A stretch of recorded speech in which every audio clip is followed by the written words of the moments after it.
de l'actualité ce soir. Bientôt une nouvelle centrale solaire à Zina dans la boucle du Mouhoun.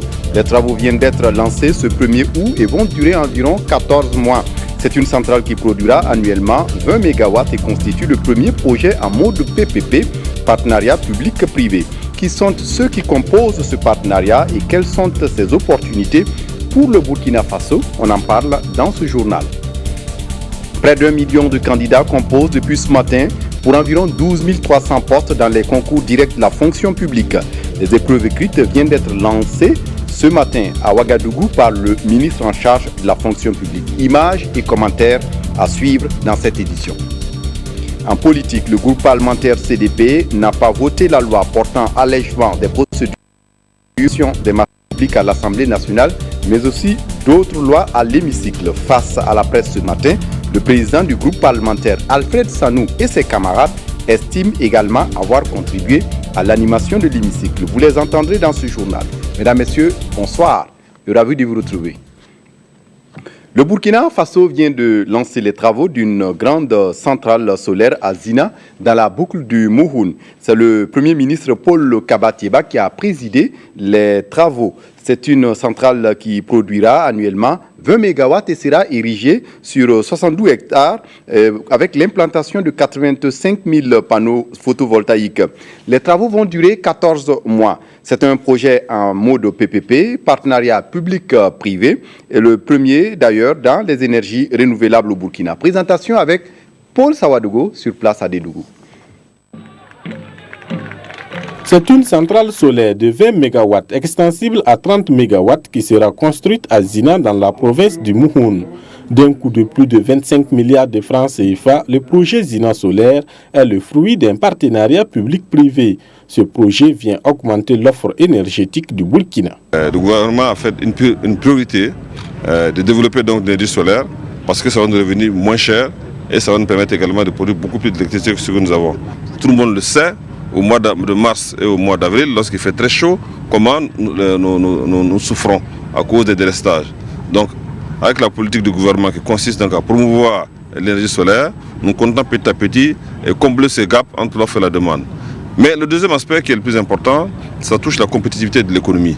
Parce que nous avons le coût du kilowattheure qui est le plus cher de toute l'Afrique de l'Ouest. Le lancement des travaux de cette centrale également nous permet d'espérer que, en augmentant la part du solaire dans la production d'énergie au Burkina Faso, ça permettra donc de ramener la moyenne du coût du kilowattheure vers le bas. L'énergie produite par la centrale sera injectée dans le réseau Sonabel selon un contrat d'achat d'électricité. Et c'est la société Windga Energy qui a en charge la réalisation de la centrale. Une centrale qui sera rétrocédée à l'État pour un franc symbolique au bout de 25 ans. C'est la première centrale industrielle de cette envergure. Donc nous avons vraiment tenu à ce que ce soit une centrale très fiable.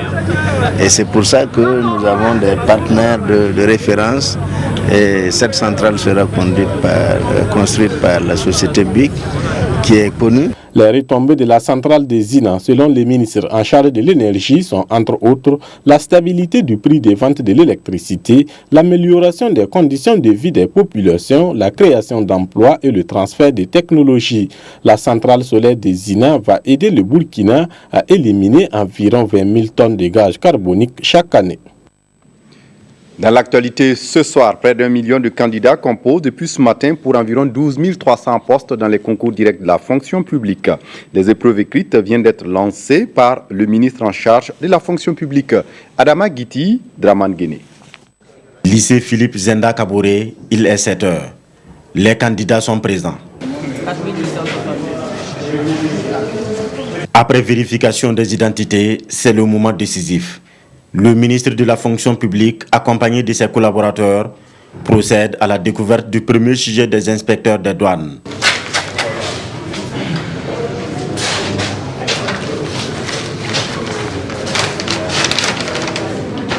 Dans les épreuves... Cette année, c'est la vigilance au maximum. Il ne faut surtout pas retomber dans les travers de 2015. Jusqu'à la fin de l'administration des épreuves, nous serons debout et nous serons attentifs. Celui qui a le moindre indice, nous l'invitons à nous le faire savoir Cela nous permettra certainement de remonter les pistes. L'université de Ouagadougou est aussi un centre de composition, une première dans l'administration des sujets au Burkina. Le ministre y fait un tour, rien à signaler. Ici, par contre, au centre unique de composition des malvoyants, c'est le système de sujets unique qui pose problème. Depuis qu'ils ont commencé les concours directs au niveau des handicapés visuels, ça fait il y a de cela 3 ans, aucun handicapé visuel n'a été admis. Nous allons réfléchir dans le sens effectivement de voir qu'est-ce qu'il faut faire. Les mettre en compétition avec les plus de 900 000 candidats qui eux sont bien voyants, aptes sur tous les plans, c'est quand même difficile. Pendant que les autres composent, ces malvoyants attendent que les mêmes sujets soient transcrits en braille. Pour 12 324 postes à pourvoir, on enregistre environ 1 million de candidats dans 102 concours. À Bobo-Dioulasso également, les mêmes épreuves ont débuté ce matin. Ils sont environ 6800 candidats pour composer dans les 102 concours. Les épreuves se poursuivent jusqu'au 14 août prochain. Karim Sissé sur place à Bobo-Dioulasso. Issa Tanou, candidat au concours direct de la fonction publique session de 2016, ne pourra malheureusement pas composer en ce premier jour des épreuves. Une erreur a été faite sur son dossier. Effectivement, quand j'ai donné mes dossiers à ma sœur pour qu'il puisse déposer à Oundé, peut-être elle s'est dû tromper d'insérer le PPC, mon diplôme PPC à la place du bac. Donc en fait, au niveau des réceptionnistes, ils se sont trompés, lui donner le récépissé du technicien supérieur d'élevage. Donc ça fait que il se présente, il ne peut pas voir son nom. Donc nous avons pris le soin de l'installer, le temps de vérifier, non seulement sur les listes manuscrites, il n'a pas son nom, et nous sommes remontés au dossier physique et on s'est aperçu qu'en fait, il postule pour les âges. Pour cette première journée, ils sont 6808 candidats dans le Haut-Bassin et 10 concours sont au programme. Pour un bon déroulement des épreuves, 762 agents ont été mobilisés. Les choses ont vraiment bien démarré à Bobo-Dioulasso, à l'image de ce qui se passe au niveau national. Nous avons, au titre du comité, rencontré juste quelques petites difficultés. Les épreuves se dérouleront du 1er au 13 août 2016 dans la région de Haut-Bassin. Et ils sont au total 113 108 candidats inscrits contre 83 309 l'année dernière. Le président de la CENI, la Commission nationale électorale indépendante, vient d'être installé ce 1er août à Ouagadougou. Newton Ahmed Bari aura donc la charge de poursuivre l'œuvre de consolidation de la démocratie au Burkina Faso par la mise en œuvre du processus électoral crédible et apaisé. Le témoignage de la cérémonie d'installation avec Aimé Solange Guigma. En met les outils nécessaires à la conduite de la Commission électorale nationale indépendante, Newton Ahmed Bari et son équipe sont appelés à œuvrer pour le renforcement de la démocratie par la mise en place de processus électoraux crédibles et apaisés au Burkina. Le premier élément, c'est la soutenabilité du fait électoral. Quand on parle de soutenabilité, c'est quand même de voir comment dans un pays comme le Burkina Faso, où la démocratie est désormais ancrée, le processus électoral peut être supportable pour le peuple burkinabé. L'autre élément qui nous paraît extrêmement important, après la biométrie, c'est de se mettre d'accord définitivement sur la bonne carte qui va servir au vote. Également dans l'agenda du journaliste d'investigation pour son premier coup d'essai à la tête de la CENI, la reprise des élections municipales dans certaines localités, l'organisation du référendum et le vote des Burkinabés de l'étranger. Il y a de gros défis que cette équipe doit relever à son tour et nous sommes venus pour lui dire à lui et à toute son équipe que nous sommes là. À chaque fois que de besoin, nous ne manquerons pas d'apporter notre contribution. Je suis venu également et au nom du gouvernement dire tous nos remerciements et toute notre reconnaissance au président Kéré et à toute son équipe qui ont fait que du dedans comme du dehors, on est fiers d'être burkinabé. Président de la CENI, Newton Ahmed Bari devient de ce fait vice-président de l'Association des autorités électorales africaines basée à Accra et membre du comité exécutif de l'Association mondiale des organes de gestion des élections dont le siège est en Corée. Je vous le disais en titre également politique, le groupe parlementaire CDP fait le bilan de sa participation aux travaux de l'Assemblée nationale. Face à la presse ce matin, le président du groupe parlementaire Alfred Sanou et ses camarades estiment avoir contribué à l'animation de l'hémicycle. Se prononçant sur certains dossiers, les députés du CDP affirment s'être opposés au vote de la loi portant allègement des procédures de passation des marchés publics au Burkina et pas seulement. Les détails avec Moumouni Soubega. C'est un bilan satisfaisant que le groupe parlementaire CDP tire de sa participation à la première session ordinaire de l'année 2016. Le groupe a participé au vote de certaines des 19 lois, mais il dit avoir rejeté certaines, notamment celles relatives à la passation des marchés publics. Nous estimons que le gouvernement, par cette loi, cherche la couverture de l'Assemblée nationale pour contourner les procédures prescrites par la réglementation générale des marchés publics.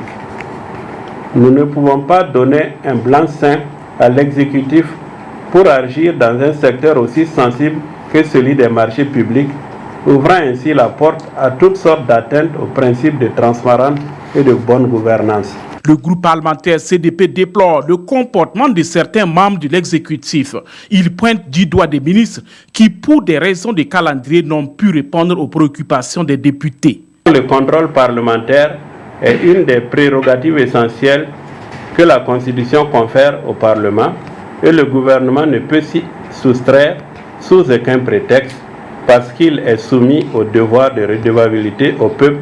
Des questions relatives à l'organisation des concours de la fonction publique et à l'incident survenu lors de l'accouchement d'une femme à l'hôpital Yalgado Ouedraogo attendent encore des réponses du gouvernement selon le président du groupe parlementaire CDP. Dans les parlements burkinabés et communautaires, le groupe parlementaire CDP dit jouer sa partition pour l'intérêt des peuples. Il y aura élection consulaire à la Chambre de commerce et d'industrie du Burkina le 13 novembre prochain. L'information a été donnée ce 1er août au cours d'une conférence de presse. Une rencontre avec les journalistes qui a été également le prélude au lancement du processus électoral. Le processus qui va durer environ 4 mois. Explication, Mounir Akere. 13 novembre 2016, date prévue pour l'élection des nouveaux membres consulaires de la Chambre de commerce. Le nombre des élus consulaires passe désormais de 123 à 151. On note aussi l'entrée de nouveaux acteurs au sein des instances consulaires, le déploiement de l'institution dans les régions du Burkina et l'instauration du principe de l'alternance. Le président de la Chambre de commerce et d'industrie est élu pour un mandat de 5 ans. Il est rééligible une seule fois. Aucun membre du bureau consulaire ne pourra occuper le même poste pendant plus de 2 mandats consécutifs. Tout candidat au poste de président de la Chambre de commerce et d'industrie devra présenter un programme de mandature. De la réception des dossiers de candidature à la proclamation des résultats en passant par le déroulement du scrutin, tout est fin prêt pour la tenue des élections. Le processus s'achèvera donc le 28 novembre par l'installation officielle des membres de la nouvelle assemblée consulaire, suivie de l'élection du nouveau bureau consulaire. Le processus électoral se déroulera sur une période de 4 mois environ, au lieu de 5 comme initialement prévu. Dans les prochaines heures, les membres de la commission d'organisation des élections seront installés. Invite est faite aux acteurs de privilégier les intérêts collectifs des milieux d'affaires. La 26e journée de la qualité s'est achevée en fin de semaine dernière par une remise de trophées aux entreprises qui se sont illustrées dans la qualité et dans la productivité. Il s'agit pour l'ABNorm, porteur du projet, d'encourager l'excellence dans la production de services de qualité. Le palmarès avec Ismaël Sirima. Elles reçoivent ici des distinctions pour leurs efforts de recherche de la qualité. Ces entreprises, toutes burkinabées, ont fait preuve d'innovation ou encore d'orientation qualité selon les promoteurs. Au total, 13 prix, dont 3 de la productivité et 10 prix burkinabés de la qualité, ont été décernés au cours de cette soirée. Cette année, l'objectif, c'était vraiment d'encourager ceux qui ont su s'illustrer en essayant d'apporter des solutions ou en résolvant des problématiques complexes ou des problématiques simples dans leur entreprise, tout en faisant gagner l'entreprise. Notre secret à la BOA, c'est toujours être à l'écoute du client. Parce que c'est grâce à nos clients que nous arrivons à persévérer et à vraiment répondre à leurs attentes. Après les conférences débats et les panels, la nuit de récompense des entreprises vient clore la 26e édition des Journées nationales de la qualité. Cette année a été une année particulière parce que les plus hautes autorités du pays ont marqué leur intérêt pour l'activité. La preuve, le Premier ministre en personne est venu pour l'ouverture des journées. Et comme vous le voyez, ce soir, nous nous sommes retrouvés avec l'ABNORM pour justement le prix burkinabé de la qualité. Si l'ABEMAC note une faible participation des entreprises aux différents prix burkinabés de la qualité, elle annonce cependant un accompagnement des lauréats de cette édition pour plus de performances dans leur service.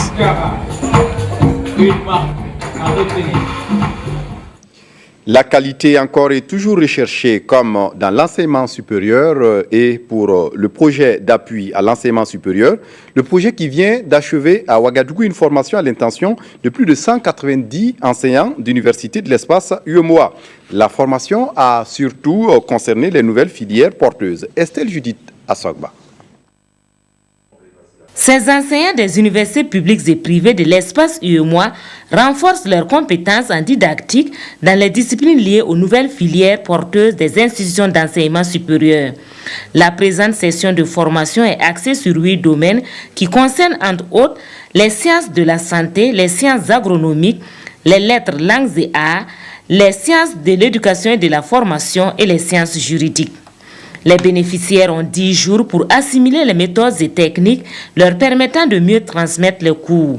Cette formation en didactique des disciplines vise justement à donner les outils à la fois intellectuels, méthodologiques aux enseignants afin de dispenser les formations liées à ces filières-là de la meilleure des manières. L'UEMOA a compris l'importance de la maîtrise de ces techniques de transmission des connaissances. C'est pourquoi depuis 2 ans, il y a un programme qui vise à former les enseignants du supérieur. Il n'y a pas d'école normale de formation des enseignants du supérieur, donc ils n'ont pas de formation en matière de pédagogie pour les doter de cet outil-là qui leur permettra de mieux réussir leurs tâches, leurs missions au bénéfice des étudiants. L'objectif est de pouvoir mettre en place des cellules pédagogiques dans les universités. Pour ce faire, ces bénéficiaires de retour dans leurs différentes institutions devront à leur tour transmettre les connaissances acquises à leurs collègues pour un enseignement supérieur de qualité dans les universités de l'espace. Et contre l'incivisme au Burkina Faso, la région du centre-sud se mobilise. À Manga, on a couru ce vendredi comme pour chasser les démons de l'incivisme dans la région et au Burkina. Bouma Ernest Nebier. Les jeunes de la région du centre-sud dans les artères de Manga, un cross populaire pour dire non à l'incivisme qui sévit de nos jours au Burkina. Nous, jeunes de la région du centre-sud, avons jugé nécessaire de faire des initiatives qui rentrent dans le cadre du civisme. Ce matin, nous avons tenu une conférence sur le civisme et c'est à la suite de ça que nous avons organisé ce cross pour dire que le cross unit les jeunes. Et c'est vraiment un signe de l'union, la fraternité entre les jeunes de la région. Une initiative soutenue et encouragée par les premiers responsables de la région. Et je suis venu en tout cas saluer cette belle initiative du Conseil régional des jeunes. Et je voudrais les inviter à être des bons citoyens en vue de jouer leur partition dans le développement du pays. Venus des provinces de Naouri, de Bazega et de Zunwegu, les jeunes ont à l'issue du cross pris les engagements pour bouter hors de leur région l'incivisme. Je me comporte beaucoup d'humilité, de dignité et de politesse envers les professeurs, le personnel et mes camarades. Je travaille avec l'honnêteté et l'abnégation, donc je bannis la consommation des produits nocifs comme l'alcool, le tabac et la drogue. Un comité de vigilance a été mis en place pour suivre la mise en œuvre de ces engagements des jeunes. Dans la culture du sésame, le Burkina Faso veut accroître ses rendements pour l'exportation vers le Japon. Une mission du ministère de l'Agriculture s'est rendue récemment au pays du soleil levant pour apprendre de l'expérience nippone. De retour, la mission a décidé de partager son expérience au cours d'un atelier. Le point avec Maïmouna Traoré. Selon les chiffres du ministère de l'Agriculture, le sésame est le 3e produit d'exportation au Burkina Faso. Un produit prisé par le Japon qui en est l'un des principaux importateurs. Mais des résidus de pesticides ont été détectés dans le sésame burkinabé. La mission au Japon a permis à la délégation burkinabé d'échanger avec des partenaires nippons et de s'enquérir de leurs expériences. La mission a été très fructueuse parce que nous avons pu rencontrer... La partie japonaise a été vraiment disponible. Toutes les structures que nous avons voulu rencontrer, ils nous ont prêté attention aux différentes préoccupations que nous avons posées. Et nous avons vraiment visité beaucoup de structures. Et ça nous a permis effectivement de nous édifier à travers un certain nombre d'expériences que nous avons effectivement constatées sur le terrain. Aujourd'hui, il est question de partager les conclusions de la mission et surtout de sensibiliser les acteurs de la filière sur le respect des normes en matière de commerce international. Having this opportunity, by taking je voudrais que tous les acteurs prennent saisir cette opportunité pour discuter des questions sur le sésame et c'est du renforcement de toute la filière du sésame et en particulier l'aspect qui concerne la coopération avec le Japon. C'est le lieu également pour ceux-ci de proposer des actions à entreprendre pour améliorer la production et la commercialisation du sésame et d'examiner les possibilités d'échange direct entre importateurs japonais et exportateurs burkinabés. Le Maroc a célébré la fête du trône ce 30 juillet au Burkina, une fête placée sous le signe de l'amitié maroco-burkinabé. L'ambiance de la fête avec Moukoun Dabiré. Étape importante de la vie du royaume, la fête du trône est pour le Maroc un cérémonial qui permet de célébrer l'intronisation du roi. Loin de son pays, l'ambassadeur du Maroc au Burkina place cette fête sous le signe de l'amitié maroco-burkinabé. Donc c'est une étape très importante pour l'histoire du pays où Sa Majesté le Roi prononce un discours qui est un discours fondamental dans la mesure où il représente les lignes directrices de ce que sera de ce que seront les futures années et les futures réalisations du royaume, que ce soit en politique intérieure, en politique étrangère ou aussi dans différents programmes de développement qui sont donc planifiés au Maroc. L'amitié maroco-burkinabé est au beau fixe, en témoigne la présence de plusieurs autorités burkinabées. Et pour les amis du Maroc, cette fête est une occasion pour consolider les liens entre les deux pays. C'est toujours des relations de partage, de donner, de recevoir. Donc moi je peux dire que les relations sont très bonnes. En tout cas, on n'a pas remarqué qu'il y a des soucis à ce niveau. Le peuple marocain est très accueillant, très ouvert. Et sur le plan culturel aussi, nous sommes très proches du Maroc. La fête du trône est célébrée le 30 juillet de chaque année et marque ainsi la souveraineté du trône. Et l'ambassadeur Farad Bouaza de souhaiter voir les relations entre son pays et le Burkina Faso se renforcer davantage. Et pour terminer, un seul titre à la une des journaux ce lundi, les accords entre la Côte d'Ivoire et le Burkina dans le cadre du 5e traité d'amitié et de coopération. La revue de presse est signée Evelyne Dabiré. Les quotidiens de ce 1er août reviennent sur le 5e sommet du traité d'amitié et de coopération entre le Burkina Faso et la Côte d'Ivoire. Un sommet qui a refermé ses portes le 29 juillet dernier.